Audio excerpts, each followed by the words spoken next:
Assalamualaikum warahmatullahi wabarakatuh. Perkenalkan, nama saya Maisarah, NIM 2003001. Mata kuliah Epidemiologi Tidak Menular. Dosen pengampu Oktariani Dasril MKes, Prodi Kesehatan Masyarakat dari Stikes Seza Saintika. Baik, di sini saya akan menjelaskan tentang epidemiologi kecelakaan lalu lintas. Kecelakaan lalu lintas suatu kejadian di mana sebuah kendaraan bermotor bertabrakan dengan benda lain dan menyebabkan kerusakan. Kadang, kecelakaan ini dapat mengakibatkan luka-luka atau kematian manusia maupun binatang. Kecelakaan lalu lintas menelan korban jiwa sekitar 1,2 juta manusia setiap tahun, menurut WHO. Berdasarkan data dari Korlantas Polri yang dipublikasikan Kementerian Perhubungan, angka kecelakaan lalu lintas di Indonesia mencapai 103.645 kasus pada tahun 2021.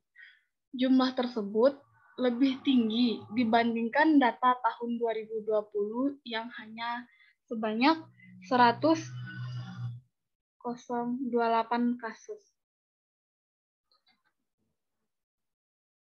Definisi kecelakaan lalu lintas. Kecelakaan lalu lintas adalah kejadian pada lalu lintas jalan yang sedikitnya melibatkan satu kendaraan menyebabkan cedera atau kerusakan maupun kerugian pada korban. Kecelakaan lalu lintas merupakan kejadian yang sulit untuk diprediksi kapan, di mana terjadinya. Kecelakaan tidak hanya mengakibatkan trauma, cedera, maupun kecacatan, tetapi juga dapat mengakibatkan kematian. Kasus kecelakaan sulit diminimalisasi dan cenderung meningkat seiring pertambahan panjang jalan dan banyaknya pergerakan dari kendaraan. Jenis kecelakaan lalu lintas. Yang pertama ada kecelakaan tunggal, yaitu kecelakaan yang hanya melibatkan satu kendaraan bermotor dan tidak melibatkan pemakai jalan lain. Contoh seperti menabrak pohon, kendaraan tergelincir, dan berguling akibat ban pecah. Yang kedua, ada kecelakaan ganda, yaitu kecelakaan yang melibatkan lebih dari satu kendaraan atau kendaraan dengan pejalan kaki yang mengalami kecelakaan di waktu dan tempat yang bersamaan. Ada beberapa dampak kecelakaan lalu lintas. Yang pertama, meninggal dunia adalah korban kecelakaan yang dipastikan meninggal dunia sebagai akibat kecelakaan lalu lintas dalam jangka waktu yang paling lama 30 hari setelah kecelakaan tersebut. Yang kedua ada luka berat, adalah korban kecelakaan yang karena luka-lukanya menderita cacat tetap atau harus dirawat inap di rumah sakit dalam jangka waktu lebih dari 30 hari sejak terjadi kecelakaan. Yang ketiga ada luka ringan, korban kecelakaan yang mengalami luka-luka yang tidak memerlukan rawat inap atau yang harus dirawat inap di rumah sakit lebih dari 30 hari. Di sini saya akan menjelaskan tentang sepeda motor. Sepeda motor merupakan komponen terbesar dalam pergerakan suatu perjalanan dan lalu lintas di jalan umum. Beberapa kelemahan dari penggunaan sepeda motor meliputi yang pertama, kestabilan gerakan. Yang kedua, ada kemampuan sepeda motor untuk bergerak dengan kecepatan tinggi dapat menyebabkan terjadinya dampak yang besar jika sepeda motor mengalami benturan. Yang ketiga, ada sepeda motor tidak dirancang untuk melindungi penggunanya. Yang harus digunakan saat berkendara sepeda motor yaitu helm, sarung tangan, jaket, celana panjang, penutup telinga, rompi, pelindung mata dan wajah. Terakhir ada sepatu. Faktor atau epidemiologi penyebab kecelakaan lalu lintas pada pengendara sepeda motor. Yang pertama ada faktor dari manusia.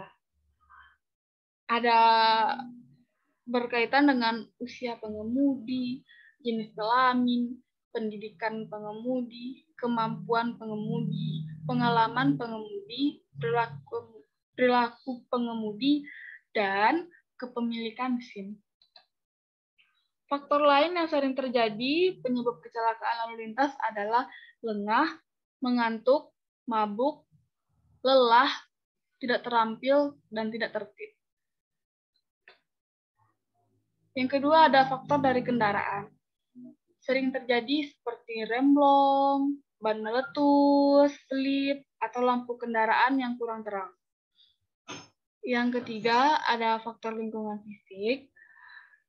Yang sering kita lihat seperti jalan berlubang, jalan rusak, jalan basah atau licin setelah hujan, jalan menikung, jalan gelap karena tidak ada lampu jalan, dan terakhir karena hujan.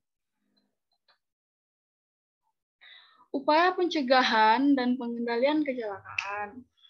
Yang pertama ada enforcement atau rekayasa, yaitu dengan merubah lingkungan sehingga pemakai jalan secara fisik dituntut atau dibimbing untuk dapat bertindak secara tepat dan benar dalam berlalu lintas. Misalkan, melalui penempatan rambu-rambu lalu lintas, pemasangan lampu lalu lintas, perbaikan dan penyempurnaan jalan, serta penyelenggaraan manajemen lalu lintas. Yang kedua ada education atau pendidikan, yaitu dengan memberikan informasi dan latihan praktis kepada pemakai jalan untuk mengatasi kecelakaan lalu lintas. Misalkan, melalui pemberian penerangan tentang tata cara tertib lalu lintas, mengadakan kampanye tertib lalu lintas yang ditunjukkan kepada masyarakat dengan melalui media cetak atau elektronik, serta mengawasi dan membina sekolah-sekolah mengemudi yang diselenggarakan oleh pihak swasta. Yang ketiga ada enforcement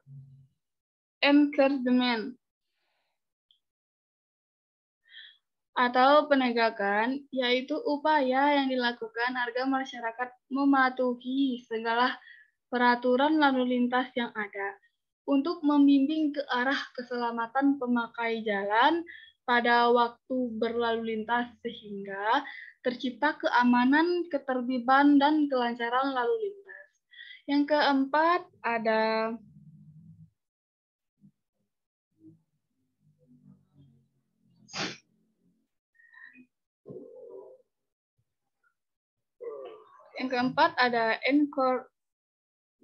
encouragement, yaitu dengan penegakan program-program keselamatan lalu lintas, misalnya menganjurkan penggunaan helm pada daerah kompleks perumahan, karena biasanya pengendara yang berkendara di kompleks perumahan merasa aman sehingga banyak yang tidak menggunakan helm.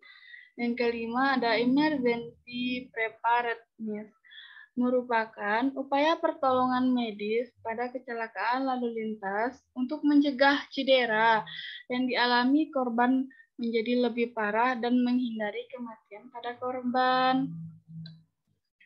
Selanjutnya, ada contoh dari kecelakaan lalu lintas. Pada gambar tersebut, kita bisa melihat ini disebabkan karena jalanan licin. Pada gambar ketiga, kecelakaan bisa terjadi juga karena adanya begal.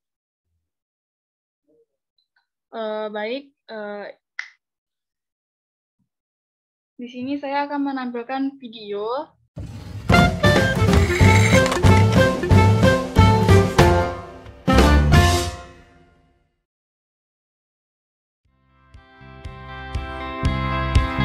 Sebelum pergi berkendara motor, haruslah kita perhatikan hal yang utama dalam menjaga keselamatan kita selama di jalan.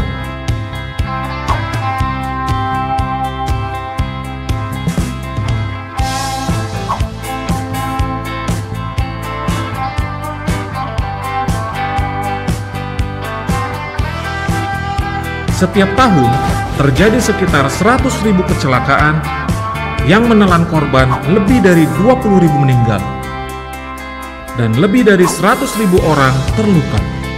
Dan 70% kecelakaan di jalan disebabkan oleh sepeda motor.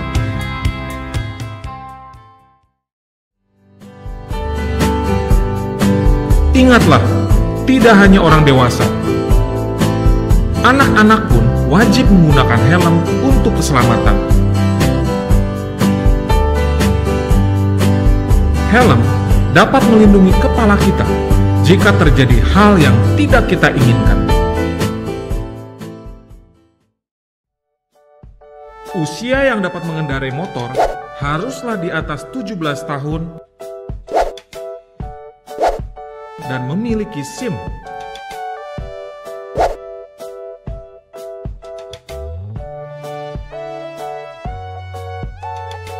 Lebih dari 50% kecelakaan lalu lintas disebabkan oleh pengendara yang tidak memiliki SIM.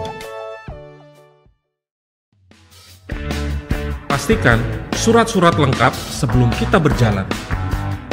5% pelaku kecelakaan lalu lintas melibatkan anak usia 5-15 tahun. Dan 5% dari korban lalu lintas adalah anak usia 0-15 tahun.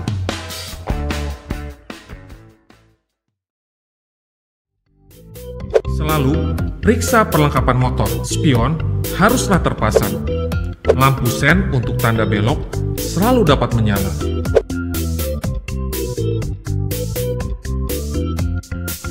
Dan selalu pastikan menyalakan lampu sewaktu berjalan.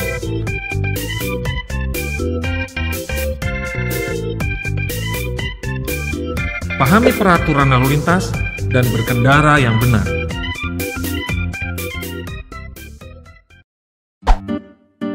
Gunakan jalur yang semestinya. Walau ingin cepat sampai tujuan, bukan berarti bisa menggunakan jalan sekehendak hati. Masuk ke jalur yang melawan arah kendaraan sangat berbahaya. Tidak saja buat diri sendiri, tapi juga untuk pengemudi lain. Dampak kerusakan dan kekacauan yang ditimbulkan sangat tinggi.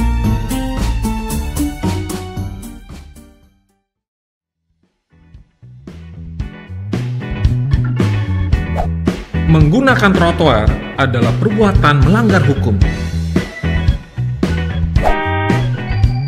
dan juga membahayakan para pejalan kaki. Sebagai pengemudi, kita wajib menghargai pejalan kaki dan pengemudi lainnya. Semua tindakan kita haruslah diimbangi dengan kepedulian kepada orang lain.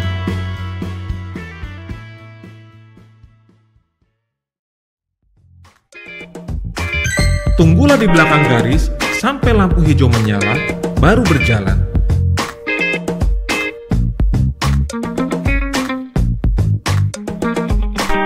Menerobos lampu merah adalah perbuatan melanggar hukum, merugikan diri sendiri, dan merugikan orang lain.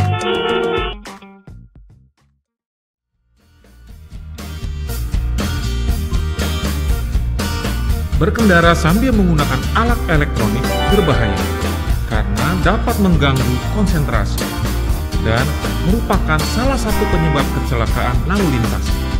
Jika penting untuk menyalakan alat elektronik atau menerima panggilan, segeralah menepi.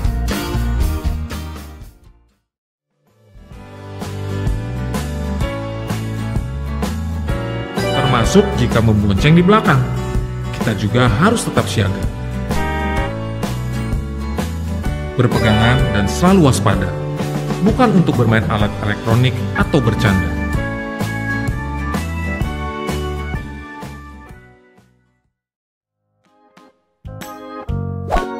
Bermotor dengan kelebihan beban mengganggu keseimbangan, sehingga mudah celaka.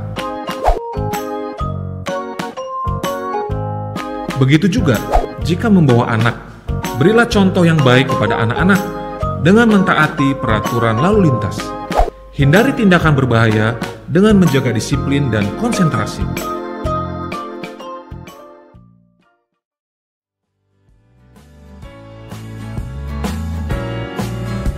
Tingkah laku berkendara di jalan raya mencerminkan pribadi kita yang sebenarnya. Jadikan keselamatan perhatian utama dalam berkendara. Pastikan kita bertemu orang yang kita sayangi dan pulang ke rumah dengan selamat.